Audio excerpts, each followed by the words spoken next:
नमस्कार मित्रों, हमारे सनातन धर्म यूट्यूब चैनल पर संतों के संत दीपेंद्र भारद्वाज चैनल के माध्यम से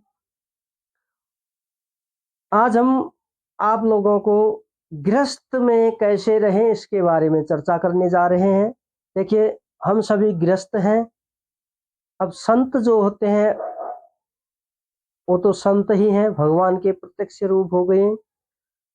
हम गृहस्थी भी भगवान के ही अंश हैं। फिर भी हमारा जो है अलग सा गृहस्थियों के लिए अलग सा नियम होता है।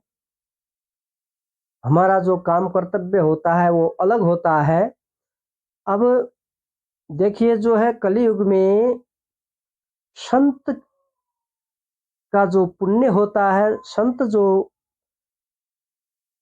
सनातन धर्म के अंतर्गत रहकर भगवान की सेवा करते हैं, उससे ज्यादा पुण्य यदि गृहस्थी वाला थोड़ा भी भगवान के लिए अपनी समय को जो है भगवान के चरणों में समर्पित करें, अपने आप को थोड़ा समय के लिए भी हर रोज हर दिन थोड़ा समय निकाल कर भगवान को अपना जो है मन तन इत्यादि भगवान को समर्पित करे तो संतों से ज्यादा पुण्य गृहस्थी को मिलता है कलयुग पर। अब चर्चा करते हैं हम कि गृहस्थ में कैसे रहे, इसके बारे में जानते हैं। अब यहाँ पे भगवान शंकर के जो परिवार है उस परिवार को हमें समझना चाहिए। भगवान शंकर की गृहस्थी कैसी है, भगवान शंकर कैसे रह रहे हैं अपने परिवार के साथ, भगवान शंकर के परिवार में कैसे कैसे सदस्य हैं और उन सदस्यों में किस प्रकार से मेल मिलाप है, यह जानते हैं। उसके बारे में थोड़ा चर्चा करेंगे। यह श्लोक पहले जान लेते हैं। रुद्रो मुंडधरो भुजंग सहितो गौरी तुषदभूषण स्कंदः शंभुसुतः षडाननयुतः कुण्डीचलम्बोदरः सिंहक्रेलिमूषकं च वृषभस्तेषां निजं वाहन नित्यं शम्भुगृहे विभिन्नमतिषु चैत्यं सदा वर्तते। कितना सुंदर व्याख्या किया है। भगवान शंकर जो है मुंड की माला धारण करते हैं, सर्प गले में सर्प धारण किए हुए हैं, बाघांबर जो है तन में धारण किए हुए हैं, भस्म धारण किए हुए हैं। ऐसे भगवान शंकर हैं। और माता पार्वती, भगवान शंकर की जो अर्धांगिनी है माता पार्वती, वो तरह तरह के आभूषण से सुसज्जित रहती हैं। अब देखिए, पति ऐसे हैं, मुंडमाला धारण करते हैं, सर्प लपेटते हैं, और पत्नी देखिए आभूषणों से सुसज्जित रहती हैं। अब साथ में पुत्र देखिए, कार्तिकेय जो है 6 मस्तक वाले हैं, 6 मुंह वाले हैं, और गणेश जी जो है हाथी के सूंड, लंबी सूंड वाली है और सूंड वाले हैं और बड़े पेट वाले हैं। अब तो मेरा पेट भी लंबोदर जी के, गणेश जी के जैसा हो रहा है, पता नहीं क्या हुआ। तो लंबी सूंड है और बड़ा पेट है गणेश जी का। साथ में देखिए, अब ये तो विचित्र ही हुआ, थोड़ा कॉम्बिनेशन नहीं है, कुछ भी कॉम्बिनेशन नहीं है। अब भगवान शंकर वैसे हैं, माता पार्वती वैसे हैं, ठीक एक दूसरे के विपरीत है। विपरीत भगवान शंकर क्या है, पूरे साधु साई रूप में है, मुंडमाला धारण किए हुए, सर्प लपेटे हुए हैं। माता पार्वती है, तरह तरह के आभूषणों से सुसज्जित है। अब कुमार जी जो है कार्तिकेय 6 मुंह वाले हैं, गणेश जी जो है बड़े पेट वाले, लंबी सूंड वाले हैं। अब इनसे भी ज्यादा देखिए, इन भगवान शंकर के जो परिवार के सदस्य हैं, इनके वाहन जो है, भगवान शंकर का वाहन जो हुआ बैल, माता पार्वती का वाहन जो हुआ शेर, सिंह जो हुआ। अब सिंह का आहार है बैल। अब कार्तिकेय जी का वाहन जो है मोर है, और गणेश जी का वाहन मूषक है।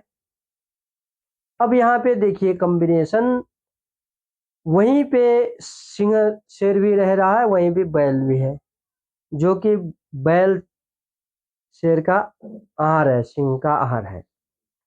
तो एक आपस में परस्पर विरुद्ध स्वभाव वाले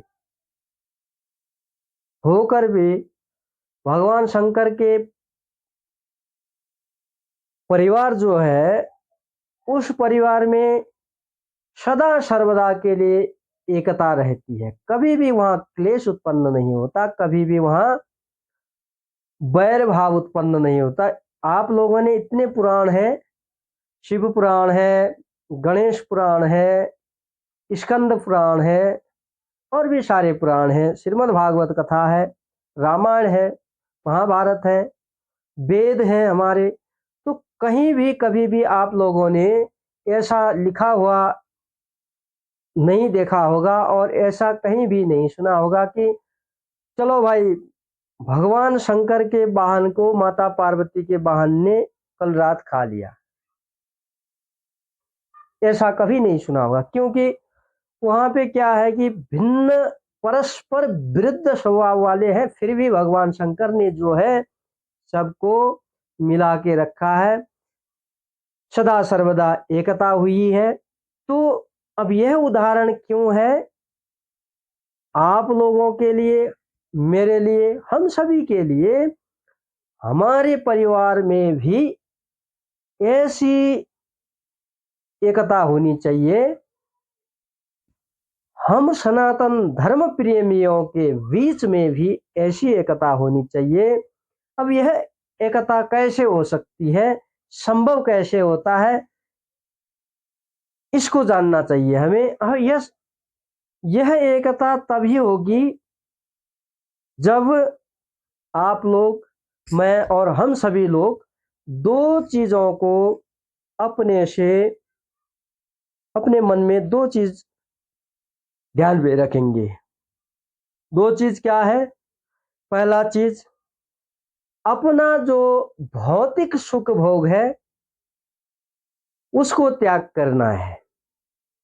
यदि हम भौतिक सुख भोग के लालसा में आ गए तो यह मेरा है, आ गया इधर, यह मेरा है आ गया, तो दूसरे को मैं बुरी तरह से, दूसरे को प्रतिस्पर्धी तरह से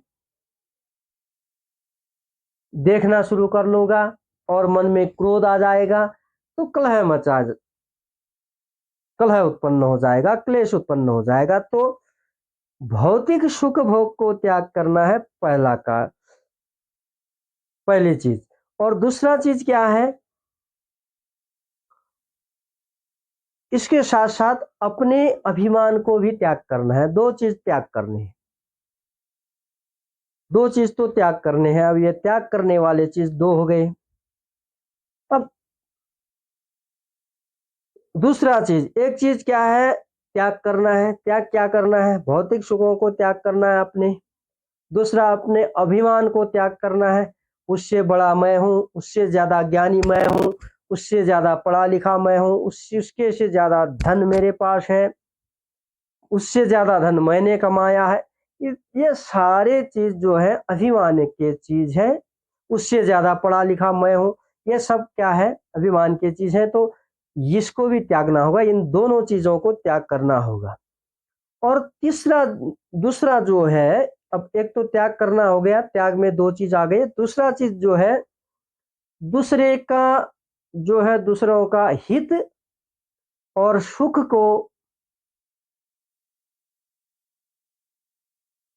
दूसरे का जो है हित एक हो गया, और दूसरे का सुख को जो है, सुख का भाव रखते हुए, क्या मन में क्या सोचना है?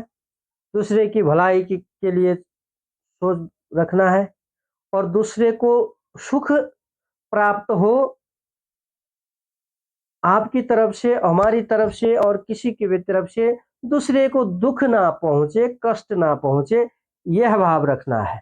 अब इस ऐसे भाव रखने से क्या होगा, एक दूसरे में प्रेम की भावना उत्पन्न होगी, जहाँ प्रेम की भावना उत्पन्न होगी वहाँ एकता उत्पन्न होगी, वहाँ कभी क्लेश नहीं होगा।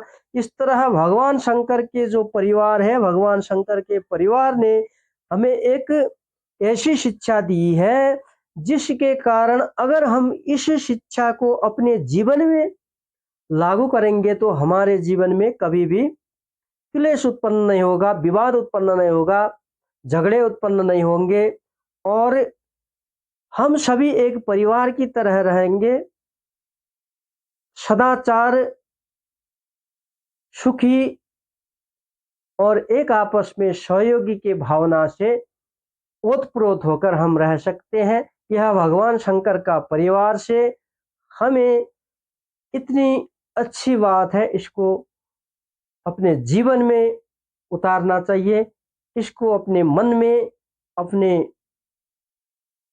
व्यवहार में हमेशा उतारना चाहिए, अपने मन में हमेशा इसको याद रखना चाहिए। यह भगवान शंकर की परिवार का गूढ़ रहस्य है। तो इस तरह हमें गृहस्थी में रहना आवश्यक होता है। मित्रों, आज के लिए इतना ही। जय जय श्री राधे श्याम। हर हर महादेव। ओम नमः शिवाय।